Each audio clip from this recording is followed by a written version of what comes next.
The family of Sonya Massey is calling for justice. The black woman who was shot in her own home by a sheriff's deputy. What do you need help with? Nothing. I just wanted to see if I could help me. Yeah. Oh, I rebuke you in the name of Jesus. I rebuke you in the name of You better not. I swear to God, I'll shoot you right in your face. Okay, I'm sorry. Drop the pot! Now, Brenda Butterfield is the grandmother-in-law to this piece of shit that Sonya Massey, Sean Grayson, and she wrote this editorial. Information is starting to leak out in the cracks of this Sonya Massey story. Huh? Information is starting to leak out in the cracks of this Sonya Massey story. Information is starting to surface regarding the Sonya Massey case, complicating the narrative. On the day of the incident, Sonya Massey was fatally shot by police officer Sean Grayson, who reportedly knew her. Sonya's mother, Donna Massey, has revealed that the police were fully aware of her daughter's mental health issues. Donna had previously informed the authorities about Sonya's condition, specifically requesting that they handle her with care due to her vulnerability. Despite this, the officers chose to use aggressive force when responding to the situation. Adding to the controversy, Sonya's son, Malachi Hill Massey, disclosed that the officer who took his mother's life had prior knowledge of her mental health struggles. According to Malachi, this officer had been involved in an earlier encounter with Sonya on the same day, raising questions about the officer's intentions and the possibility of a premeditated act. This revelation significantly alters the perception of the incident, suggesting that it might not have been a simple case of police responding to an emergency call, but potentially a deliberate act influenced by personal knowledge and history. Furthermore, the involvement of Sean Grayson, who had a personal connection through his girlfriend Isabelle Butterfield, complicates the narrative. Isabelle reportedly knew Sonya from a mental health treatment center, hinting at a possible motive stemming from their prior interactions. This connection introduces the disturbing possibility that the encounter was not entirely professional, but rather influenced by personal vendettas or pre-existing animosities. These emerging details are causing widespread suspicion and prompting calls for a thorough investigation to uncover the full extent of the truth behind Sonya Massey's tragic death. It has come to light that Sean Grayson's girlfriend, Isabelle Butterfield, and Sonya Massey knew each other from a mental health treatment center. Isabelle worked at the center where Sonya was treated, and their paths had crossed multiple times. This connection is critical because it suggests that Isabelle might have harbored negative feelings towards Sonya, possibly influencing Sean's actions. On the day of the incident,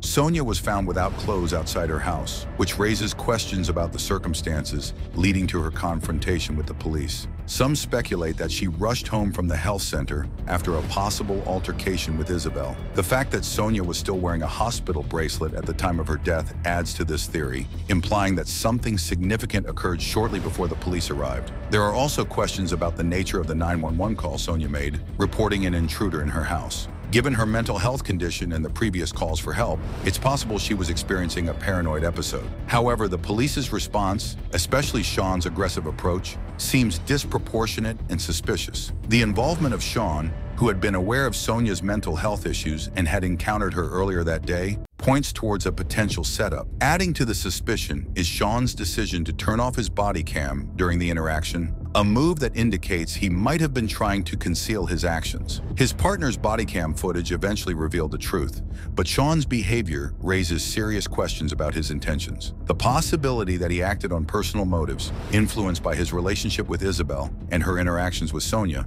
is a key factor fueling the belief that Sonya was deliberately targeted. Moreover, the fact that Sean Grayson was able to join the police force despite a troubling history, thanks to a reference from his girlfriend's father, a former sheriff's deputy, adds another layer of complexity. It suggests that his employment might have been facilitated by personal connections rather than merit, further casting doubt on his suitability for the role and his actions during the incident. This background information fuels the theory that Sean's actions were premeditated and possibly orchestrated with the knowledge of Sonya's vulnerabilities. In the days leading up to the incident, several emergency calls were made from Sonya Massey's house, highlighting her mental health struggles. Sonya's mother, Donna Massey, had repeatedly alerted authorities to her daughter's condition, emphasizing the need for caution and understanding. Donna had specifically requested that the police handle Sonya gently, given her paranoid schizophrenia, which made her believe that people were after her when she was upset. One call involved Donna informing the authorities that Sonya was experiencing a mental breakdown and urgently needed help without harm. Sonya was seen yelling on the streets around 9 a.m., a clear indication of her distress.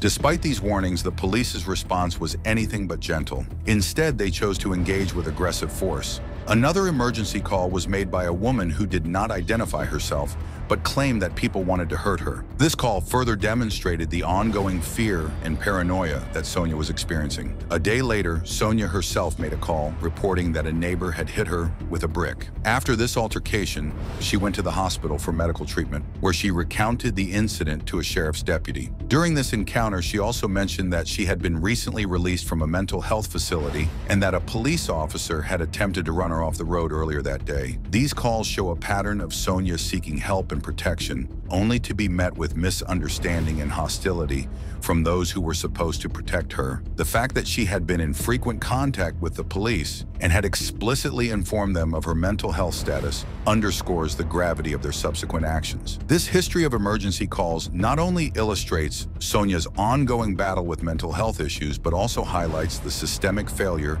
to provide appropriate and compassionate assistance to someone in her vulnerable state. Sonja Massey's family has been relentless in their pursuit of truth and justice following her tragic death. They have organized multiple press conferences to shed light on the circumstances of her death and to challenge the official narrative presented by the authorities. Their efforts have been instrumental in uncovering discrepancies and bringing new information to the public's attention. Sonya's son, Malachi Hill Massey, has been particularly vocal. He has shared crucial details about the day of the incident, including the fact that 2 officers had visited their home earlier. Malachi believes that one of these officers was Sean Grayson, the same officer who later took his mother's life. According to Malachi, these officers had discussed helping Sonya as she was driving herself to the hospital, yet aggressive force was ultimately used, leading to her death. This contradiction has fueled suspicions of a premeditated act rather than a spontaneous reaction to an emergency. James Wilburn, Sonya's father, revealed another layer of confusion and deception when he shared that the family was initially misinformed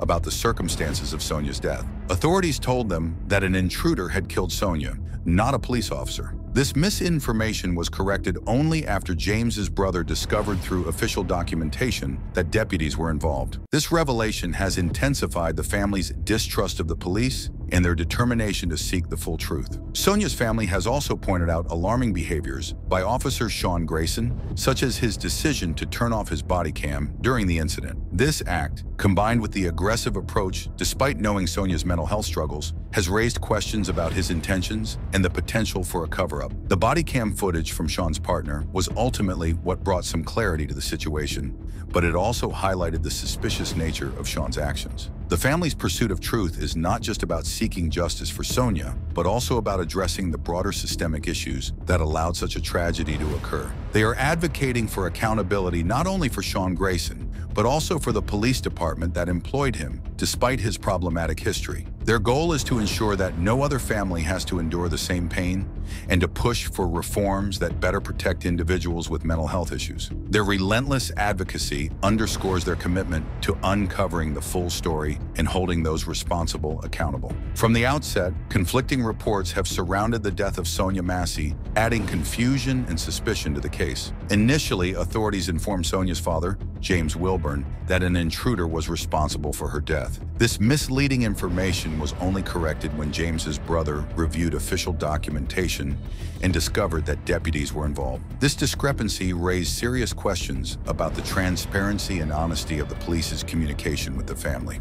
The confusion was further compounded by the conflicting behaviors of the officers involved. Sean Grayson, the officer who shot Sonya, turned off his body cam during the critical moments of the incident. This action has been widely interpreted as an attempt to conceal his actions and avoid accountability. The fact that his partner's body cam footage was the only source of visual evidence underscores the importance of maintaining transparency in law enforcement procedures. The body cam footage from Sean's partner revealed key details that contradicted initial reports. It showed Sonya's fearful state and her pleas for the officers not to hurt her. In the footage, she can be heard saying, "Don't hurt me," and asking for her Bible, indicating her distress and awareness of the threat posed by the officers. This footage played a crucial role in understanding the actual events that transpired, countering the earlier narrative that painted Sonya as the aggressor. Furthermore, the footage highlighted Sean's aggressive approach despite his prior knowledge of Sonya's mental health condition. According to Sonya's son Malachi, Sean had interacted with Sonya earlier that day and was aware of her vulnerabilities.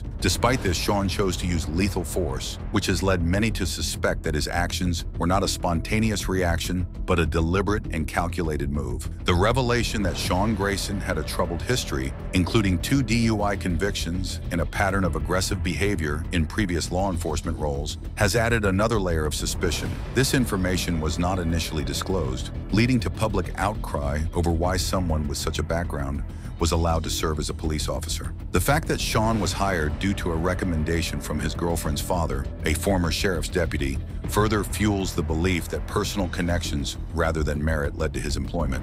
The conflicting reports and the crucial body cam footage have been pivotal in shaping public perception of the case. They have exposed significant flaws in the handling of Sonya Massey's death and have highlighted the need for greater accountability and reform within the police force. The family's insistence on transparency in their efforts to bring these inconsistencies to light have been instrumental in challenging the official narrative and seeking justice for Sonya. Further scrutiny reveals that Sean Grayson's fiancée, Isabelle Butterfield, had connections with Sonya through a mental health center. This connection fuels theories that Sonya's death was not a random act, but a targeted attack possibly influenced by personal relationships. The proximity of the health center to Sonya's home and the circumstances of her last moments add to the suspicion. Sean Grayson's employment history reveals a pattern of problematic behavior and questionable decisions by his employers. He had worked at 6 different police departments in 4 years, with a record of 2 DUI convictions and investigations for disobeying orders and aggressive conduct. Despite these red flags, Sean was hired due to a reference from his girlfriend's father, a former sheriff's deputy. Public outrage has been intense, with many questioning why Sean was on the force despite his history. Sean's grandmother-in-law, Brenda Butterfield, defended him in an op-ed, which only fueled further anger. Her piece was perceived as tone-deaf and dismissive of the gravity of Sonya's death, leading to widespread criticism. The case has sparked broader discussions about systemic issues within the police force. People are not only protesting Sean's actions, but also the failures in the hiring and oversight processes that allowed him to remain in law enforcement. The public demands accountability